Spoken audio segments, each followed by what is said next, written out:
The House of Representatives passed a resolution condemning Vice President Kamala Harris for her role in managing the U.S. southern border. This marks the first major attack on Harris since she became the presumptive Democratic nominee for the 2024 presidential election. The vote, which passed 220 to 196, included 6 Democrats who joined all Republicans in backing the measure. These Democrats, Reps. Jared Golden, Maine, Yadira Caraveo, Colo, Don Davis, NC, Marie Gluesenkamp Perez, Wash, Henry Cuellar, Texas, and Mary Peltola, Alaska, represent districts that lean more conservative, explaining their alignment with the GOP on this issue. House GOP Conference Chair Elise Stefanik led the resolution against Harris, accusing her of overseeing what she called the most catastrophic border crisis in this nation's history. This sentiment was echoed by other Republicans who claim Harris failed in her duties as the so-called border czar, a title pushed by the GOP despite some disagreement on its legitimacy. Harris was tasked with identifying and addressing the root causes of illegal immigration back in 2021.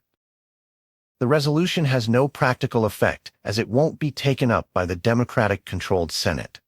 However, it stands as a symbolic rebuke meant to strengthen Republican messaging ahead of the 2024 elections.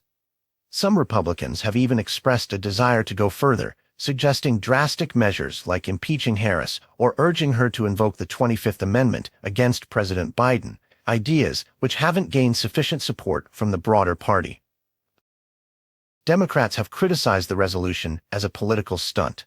House Minority Leader Hakeem Jeffries and Representative Jim McGovern both accused Republicans of fabricating the border czar narrative to create a political boogeyman. They argue that this resolution is nothing more than a campaign tactic aimed at undermining Harris as she gears up for a head-to-head race with former President Trump.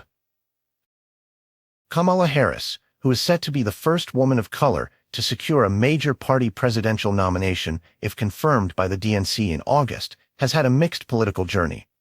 Initially, her 2020 presidential bid failed to gain traction, and her early tenure as vice president was marred by low approval ratings and staff turnover. However, she has found her footing on key issues like abortion rights and gun safety, which are crucial to younger voters. Throughout her career, Harris has faced significant criticism and has been a target of racist and sexist attacks, particularly from conservative figures. Such attacks have become even more pronounced since she began her run for the highest office. Despite these challenges, Harris remains a formidable figure in American politics, known for her sharp questioning of Trump-era officials and her historical significance as a trailblazer for women and people of color.